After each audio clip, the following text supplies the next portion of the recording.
सरकार ना विधायक से डरे वाला हो, अरे मिल भरे हमर लड़े वाला हो। तो चलिए दोस्तों, आपको मेरा थंबनेल देखकर आई गाना सुन के पता चलिए गया होगा कि न्यू ट्रैक आर्मी लवर पर गाना लिखे हैं। जो विवाद चल रहा है इस टाइम, आर्मी लवर के जो 4 साल का नौकरी वाला विवाद चल रहा है, ट्रेन में आग लगाया गया है, तो उसी पर new track single matter army lover पर बिल्कुल फ्री में गाना लिखे हैं। अगर आप सिंगर हैं तो पूरा वीडियो को फुल देखिए। गाना को स्टार्ट कर रहे हैं, पहले मेरा बातों को ध्यान से सुन लीजिए। तो न्यू ट्रैक आर्मी लवर पर बिल्कुल फ्री में गाना लिखे हैं। नेट बंद कर दिया गया है, इसी से हम वीडियो नहीं अपलोड कर पा रहे थे।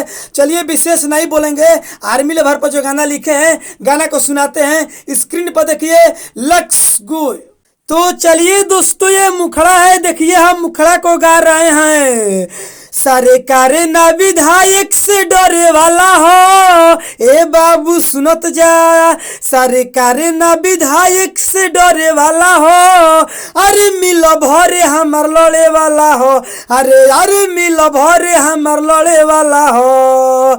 सरकार ना विधायक से डरे वाला हो, अरे मिल भरे हमर लड़े वाला हो। चलिए दोस्तों, ये अंतरा है, देखिए पहल का अंतरा को गा रहे हैं कि 4 साल के नौकरी में बोला ये मोदी का होई, एकरा से बढ़िया बाकी बिजनी सोवी से कमाई होई।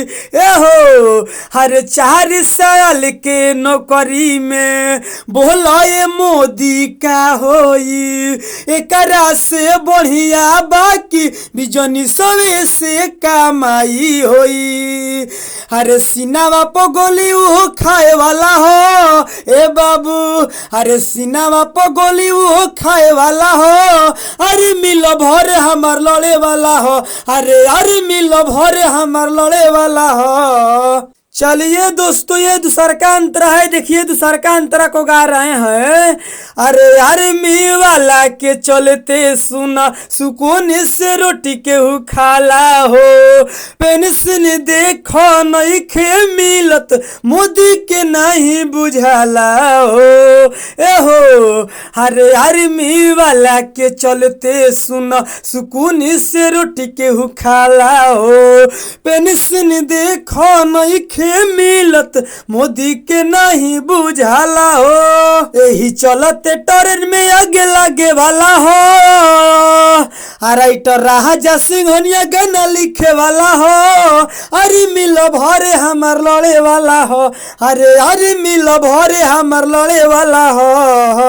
तो चलिए दोस्तों, गाना समाप्त हो गया है। अगर आप सिंगर हैं तो इस गाने को गा सकते हैं, बिल्कुल फ्री में लिखे हैं।